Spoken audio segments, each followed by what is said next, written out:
हर महादेव दोस्तों, राधे राधे, जय श्री कृष्ण। बहुत बहुत स्वागत है आप लोग के हमने के चैनल पे।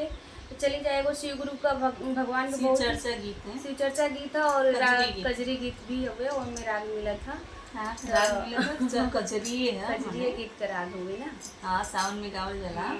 तो वही से आप लोग ध्यान से सुनिए और बताएं कि कैसा लगा था आप लोगों के। हमने के अच्छा लगा था, हमने के लेके आए लिंचा एक खातिर आप लोग को सुना। बहुत बढ़िया गीत बा गाइस, ठीक है। तो आप लोग दीदी लोग चाची लोग सुनी जा और बताई जा कैसे। बहुत ध्यान से सुनिए लोगन और तनी सपोर्टो चाहिए, ठीक है। करी जा चल गौरा पीसत रहनी भांग धतुरवा साथ में, वही कैलाश में ना।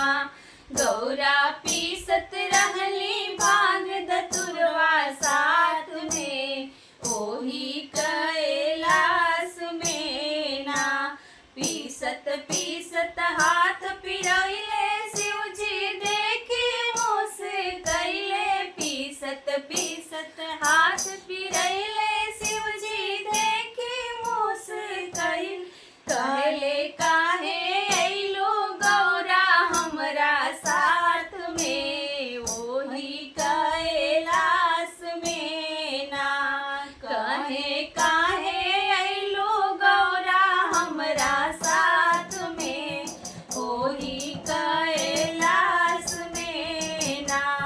गौरा पीसत रहली भांग धतुरवा साथ में, वही कैलाश में ना।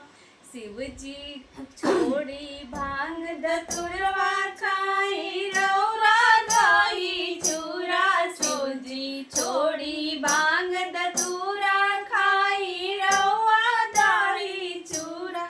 चली खेती करे रौआ हमरा साथ में, यही कैलाश में ना।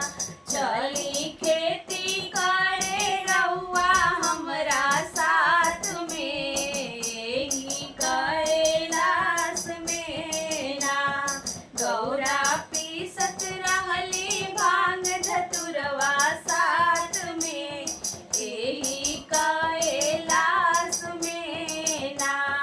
गौरा पीसत रहली भांग धतुरवा साथ में, यही कैलाश में ना।